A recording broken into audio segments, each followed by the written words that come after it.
இரண்டு விவிலிய பொருளில் லூக்கா அதனை பொருள்படுத்துகிறார். விரைந்து என்ற சொல்லுக்கு விவிலிய அடிப்படையிலே முதலில் மிகுந்த ஆர்வத்தோடு என்று பொருள். மிகுந்த ஆர்வத்தோடு அன்னை மரியா அங்கு சென்றார். இரண்டாவதாக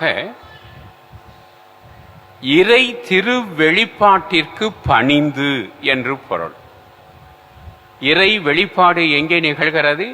கபிரியேல் தூதருடைய சந்திப்பிலே நிகழ்கிறது. என்ன கபிரியேல் தூதர் சொல்லுகிறார்? முதலிலே அருள் நிறைந்த மரியே, ஆண்டவர் உம்முடனே, உம்மில் இறை மகன் கருவாகிறார் என்ற செய்தியை சொல்லுகிறார். அதற்கு அடுத்த செய்திதான் உம்முடைய உறவினரான எலிசபெத்தும் தன் முதிர்ந்த வயதில் ஒரு மகனை கருத்தரித்திருக்கிறார் என்ற செய்தி. இந்த செய்தியை அவர் நம்புகிறார்.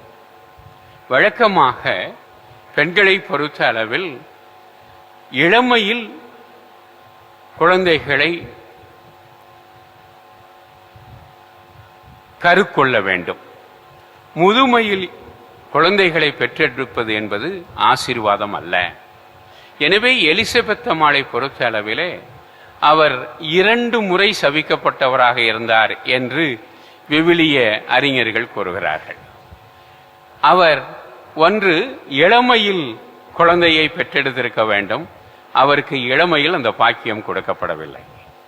அதற்கு பதிலாக முதுமையில் அவர் குழந்தையை கருத்தரித்திருக்கிறார். அது கேலிக்குரியதாக, சாபத்திற்குரியதாக பொதுவாக பொருள்படும். அப்பேற்பட்ட ஒருவர் முதுமையில் நிகழாத ஒன்று ஒரு பெண்ணுக்கு அது நிகழ்கிறது என்று கபிரியேல் தூதர் சொன்னதை அன்னை மரியா விசுவசித்தார், நம்பினார்.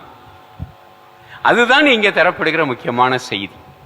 இறை வெளிப்பாட்டிற்கு பணிந்து அன்னை மரியா அவருக்கு சொல்லப்பட்டது, இறை வெளிப்பாட்டில் சொல்லப்பட்டது உண்மையிலேயே நிகழும் என்று நம்பினார்.